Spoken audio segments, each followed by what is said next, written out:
Ladies and gentlemen, welcome to the THICCDAD Podcast. It's been a while. How are you? It's been like a month and a half since I've done a solo episode. I took a week off because life got busy, things got crazy, and it's good to be back. I hope you're doing well. There's been a lot going on internationally, politically. The weather's changing. People are getting sick. It's cold and flu season. It's croup season. It's the season of everything. I'm wearing my son's Paw Patrol sunglasses right now.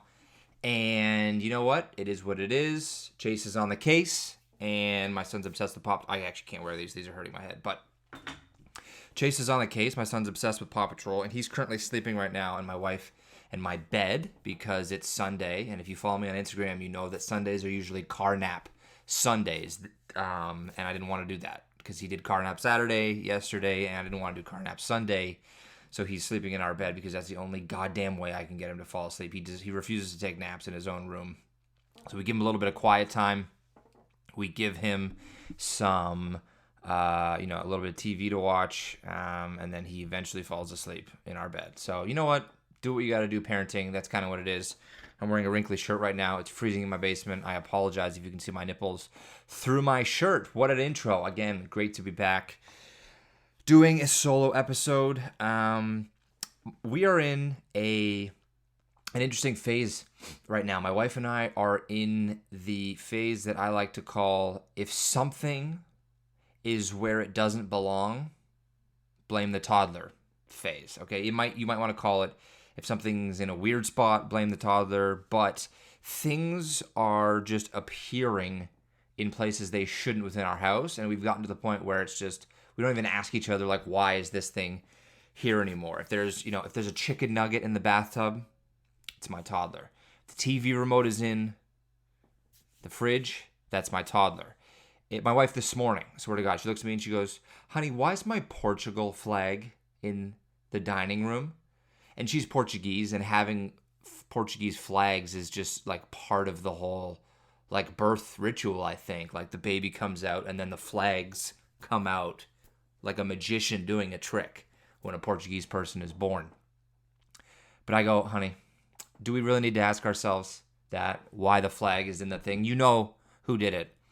And I pointed at my son, who was building a block tower or something. He was very focused, so I didn't want to distract from that. But we're in the blame the toddler phase right now. Another thing I've been thinking of, can we limit the length of children's books, please? For the love of God, my wife has gotten some new books recently, and they are so long. I don't want to read a 35-page book where every page looks like a page from the New Testament, just filled with literature. Let's shorten the books up. Let's keep them quick, because my son doesn't care how long the books are. He wants to read a certain number of books. Oh, 3, 4, 5, 7, 8, and 11 teen books. That's what he wants to do. So let's keep the book shorter, because I end up skipping pages anyways. I don't know if anyone does this. I'll read half of it. My son doesn't know the difference yet.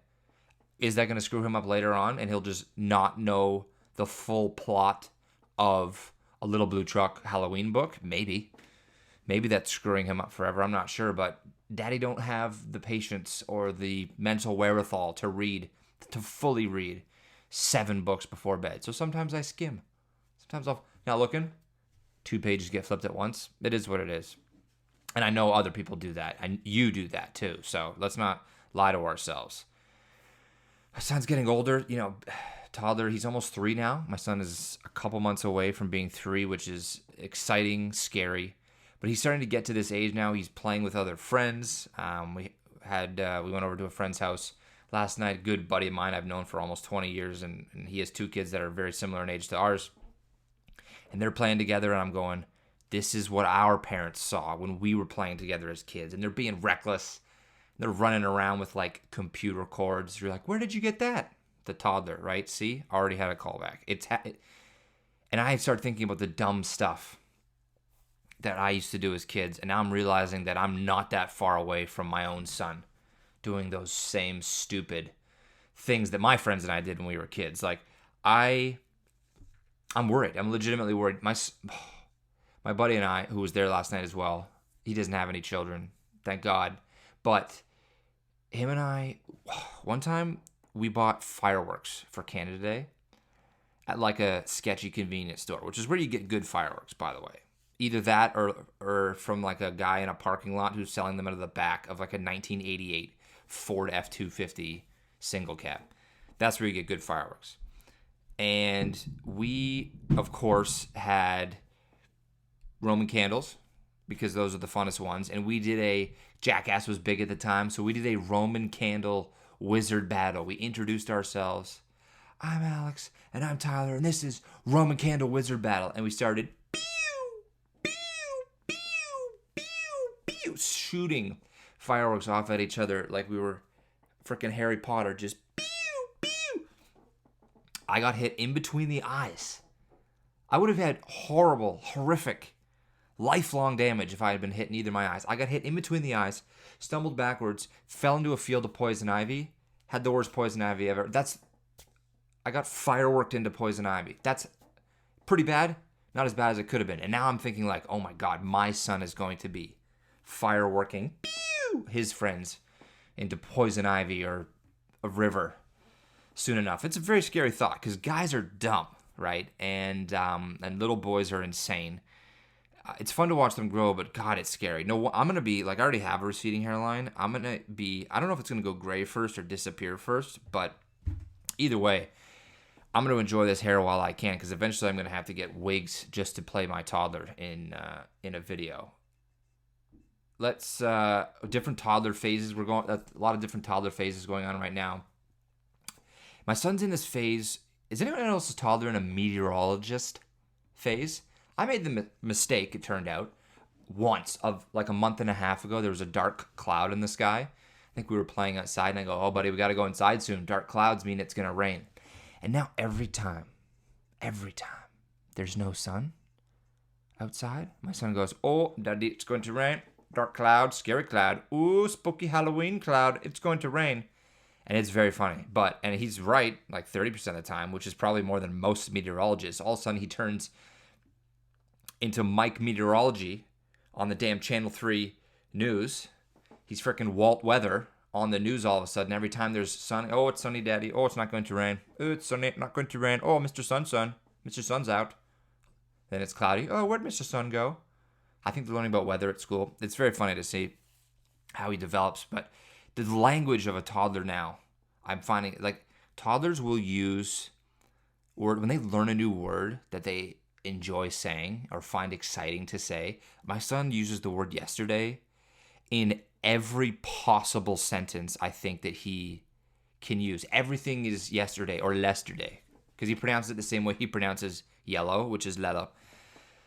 "Oh, I've been doing this and that and then yesterday. And then actors are playing in school and then acting in the cars and in the markets and then yesterday." And everything is yesterday. And it's so funny. And he does that with so many other different words and phrases too. Like lately he's doing, "I'd love to."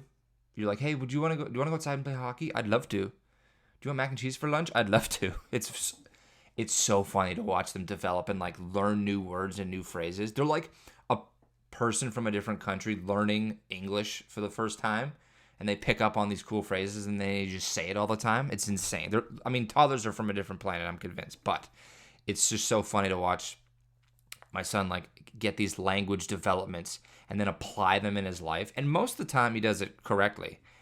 Oh, he started swearing a little bit. Oh, forgot about that. What did he say the other day? Oh, he said "holy fuck" the other day. And I like did one of these. Like I was trying so hard not to laugh that my teeth almost shot out of my eyeballs because he used it correctly. He dropped something and just goes "holy fuck," and I was like, I could not handle myself. It was so funny because you don't want to acknowledge it or laugh because if you laugh at your toddler swearing, it's over. Your life's over. You literally have to kick them out and they have to go live on their own because you've lost all credibility of being like, actually, this is a serious thing and we're not supposed to talk like that. I'm not going to have a huge issue with swearing at some point. I do it. My wife does it. We do it in traffic. My wife does it during road rage, which happens daily somehow. And we're not going to be like an anti-swearing family, but it's too early, okay? He's not even 3. I don't want to start with the swearing yet, because then I'm about to get pulled in to the office at the daycare, and they'll be like, yeah, so he's teaching all the kids to say holy fuck when they drop something, and I'll be like, that's my wife's fault. Anyways, so that's a fun phase that he's in right now. Don't laugh at your kids swearing, at least not yet. Yesterday, my wife and I did family photo shoots with our 2 kids. It's the first family photo shoot. It's a Christmas photo shoot. We got in early November, got the Christmas photos done. And last year was a horrible disaster. My wife was pregnant at the time with our daughter, and my son was just a complete nightmare. My son, all of a sudden, if I'm taking pictures of him, I can get him to say cheese, I can smile. I can get him to smile. When someone else with a real camera is trying to get my son to smile or take a picture, my son turns into Kanye West with the paparazzi. He's like hiding behind stuff. He's swearing at them. He's calling the cops. It's ridiculous. Last year was a disaster. This year went a little better because my wife and I don't know if this is good parenting or not. You can let me know. We weaponized our beautiful baby daughter against our son by being like, do you want to hold her in pictures? Do you want to show her how you can do a big cheese? Do you want to show her how you can do a smile? Or mommy and daddy are going to take pictures with her. Do you want to come and take pictures with us? We ended up doing okay. There's probably, I'd say, maybe 4 pictures with him in it where he's not like trying to run away or squirming and like his belly's out. Whenever a toddler squirms, their freaking belly always falls out. It's very funny. And I saw something the other day that also made me very pleased and less alone in my struggle with family photos, because my daughter is a sweet little angel. I don't know what the age is when they hit that point where like they're a nightmare in photos. I think it's when they can walk. Anytime before walking, babies are a delight in photos. My daughter has her gummy smile. She has no teeth yet. She was a perfect little, she was like a paid Baby Gap model yesterday. Unbelievable. Even the photographer was like, oh my God, she's an angel. And I was like, uh-huh. And then my son's like hiding behind a giant wreath, trying to pull it off the ceiling. I saw a video that Rihanna posted of her trying to do a Christmas family photo shoot with her 2 kids, and they're being a nightmare. And it was so calm. It was like therapy. It was like someone hugging my soul. And I'm like, oh, if Rihanna can't get her shit together with her kids for a photo shoot, the kids are both chewing on stuff in like the final photos. They're all in matching pajamas, which is difficult enough to do for a regular person. I'm sure she has a stylist who did that. Maybe, I don't think she went to Old Navy herself and bought 3 sets of matching PJs. But her kids are like chewing on stuff, being a nightmare, trying to crawl away, trying to run away in the photos. It was a very, very extremely comforting feeling. So thank you, Rihanna, for making my day and week better.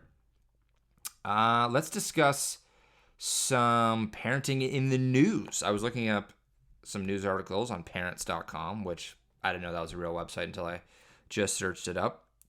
15 trends my teen convinced me to try. Now, I didn't even get past the headline of this one because it must be so difficult having a teenager these days. Because when I was a kid, it was bad. There was no social media.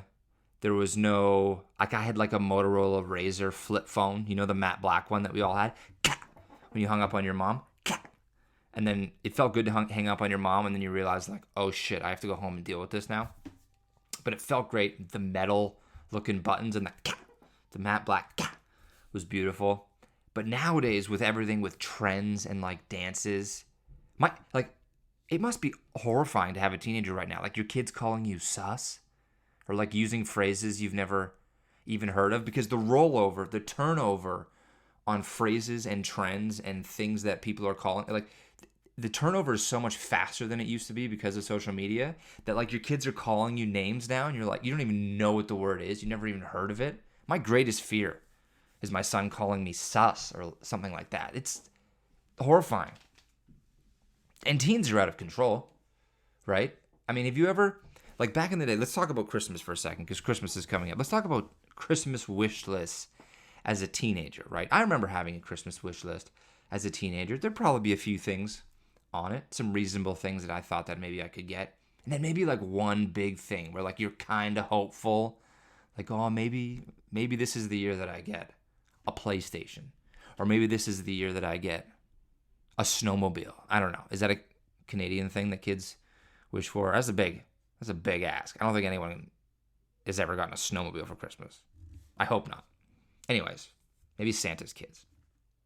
But teen Christmas wish lists these days are absurd. Have you ever seen a teen's Christmas wish list? It's like AirPod Pros, the new MacBook, the new iPad, a matte gray G-Wagon, 1,000 Percocet, a fentanyl testing kit. You're like, excuse me, what's going on? 1,500 Zins, a set of winter tires for my G-Wagon. You're like, excuse me, what is going on? They're like, the flamethrower, Elon Musk's flamethrower. I want you to buy me Joe Rogan's entire podcast studio. I want a WNBA team. I want 2,000 packages of grapes. I want a guitar. I want a Jimi Hendrix guitars. You're like, you don't even know who that is. You're like, yeah, I saw him on a shirt at H&M. Teens' Christmas wish lists these days are absolutely absurd. They're like, oh, I want 3 extinct animals. I want a white tiger. And you're like, excuse me, me and your father work 9 to 5. How are we going to afford all this? Anyways, I think teens are out of control, and I'm just like, my son's about to become a 3-nager, and I just hope to God he doesn't ask me for a matte gray G-Wagon for Christmas. Celebrity parents who have been honest about co-parenting. Well, that's who I look for. That's who I look to when I'm struggling about parenting. When I'm thinking about, am I doing the right thing? I look to celebrities. Specifically, I can't believe I opened up this article because I was like, what celebrities were asked about co-parenting? Nick Cannon was one of them. He's got 190 kids. That's probably a good person to ask. He has several NFL football teams worth of children, I believe, with several 100 women, I think. Why are we asking Nick Cannon about co-parenting?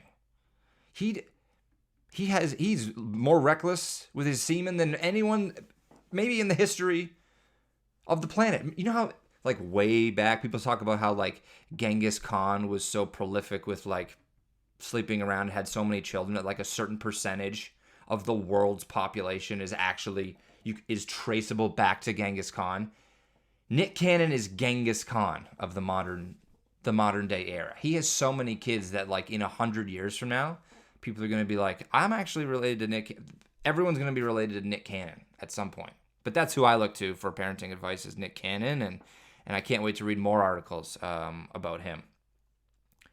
And the article said, this is what Nick Cannon said, dude. Ultimately, it's about putting the kids first and making sure they have the best childhood they could possibly have. Nick, you have 57 kids. They're not even, how can they all be first? What about the kid that's 27th? Do they like rotate up? Is it like a depth chart on an NFL team? You're like, oh, well, this one, yeah, I know. I need to put him first. It's been a while. He's a teenager now, and I haven't seen him since he was born. Put him to the top of the depth chart. Nick Cannon, legendary parent. Why more than half of parents feel pressured to overspend on holiday gifts? I don't know. Social media? You ever seen these videos? I keep talking about other videos that I see on social media, and I think because I talk about rage bait like videos that piss me off now, my algorithm is full of it. These videos from, parenting influencers that I don't think they're doing it to be harmful, but it's extremely obvious that they have virtually unlimited income. And they're like, here's what we're doing for Christmas. And they wrap $28,000 worth of gifts for each of their kids. And you're like, oh, well, maybe that's why regular parents feel pressure to overspend. My wife and I are going to have to budget extremely carefully this year for Christmas. I might rewrap some of my son's old toys. He's probably not going to remember. Actually, he's probably at the age now he would remember. He'd be like, Daddy, I already have this. You gave me that yesterday. And I'll be like, you got that a year ago, buddy. But he'll still call me out. I can't even do that anymore. Damn it. He really is a teenager. But that's why parents feel so much pressure to overspend. Last year I had 5 days off for Christmas, and this year, because of the way it falls, I took some extra holidays. I have 7 days off for Christmas. I'm so looking forward to just experiencing things with my kids. Hopefully there's some snow on the ground, maybe go tobogganing, make a snowman, and just do activities. Baking. Last year we did some baking. We made a gingerbread house, and that was the funnest thing to me. Took a ton of pictures, and I keep them in a folder entitled Christmas of whatever year, so that I can go back and look at them. That to me is going to mean so much more than like expensive gifts. My son's not going to care what gift, and the kids don't, okay? Like there's so much pressure with all these things, and here's 50 gifts to buy that start at $3. There's one at $3, and then you end up getting into like a teenager's list where you're like, oh, I can buy a G-Wagon full of Percocet. Don't buy that for your children, okay? Focus on memories. Focus on doing things. Don't overspend. It's tough. It's tough this year. Things are bad financially for a lot of people, and I know the holidays are extremely difficult for that. So let's just make a pact with ourselves, with each other, to focus on making memories this year rather than buying things. And if you do need to buy things, again, just rewrap. Like I'm looking right now at the light blue ukulele my son never uses. I might rewrap that bitch, hand it to him. He'll be like, Daddy, I already have this guitar. I already have this tiny guitar. Last thing here, an article called Being a Parent is Shockingly Expensive, Study Shows. Yeah, because grandparents don't stop buying stupid, loud shit, okay? They're getting revenge on their children for whatever harm they caused them when they were babies, and now they're buying toys. I think the only people that buy toys without an off switch are grandparents. Like instruments, and then there's evil toys that don't have an off switch. I think I literally just kicked a toy that has an off switch, and you know why it didn't make any noise? Because it has a damn off switch, okay? I think, first of all, I love toys with an off switch. When you click that off switch on the toy, it's such a satisfying feeling. It shouldn't be, but it is. And also, why are there 2 volume settings on toys? Who's the loud setting for, right? Are we trying to get the deaf Russian senior citizen across the street to hear the cube is fun for everyone? There's fun on 5 sides? Who's that loud setting for? It's wall-penetrating sound. The loud setting on those things could be used as a torture device in the military. Oh, the cube's fun for everyone? Nah, it's not. Fun on 5 sides? Actually, the funnest side of that cube is the 6th side, where you can take the batteries out and then it never makes a single sound again. Thank you guys so much for listening. That's the end of this episode. It's great to be back doing a solo pod. Thank you so much, as always, for liking, sharing the show, downloading it, leaving reviews. I really appreciate it. It makes a difference with these things. I have some exciting charity things coming up in the next couple of months before Christmas, which I will announce when those things come to fruition. When they come to fruition, I will be excited to announce those. Again, I know things are difficult right now. Holidays coming up, financially, politically, everything is weird. So if you are struggling at all, if you have postpartum anxiety or depression or anything in between, I hope you're getting the support and love you need. As always, thank you guys so much. I love you.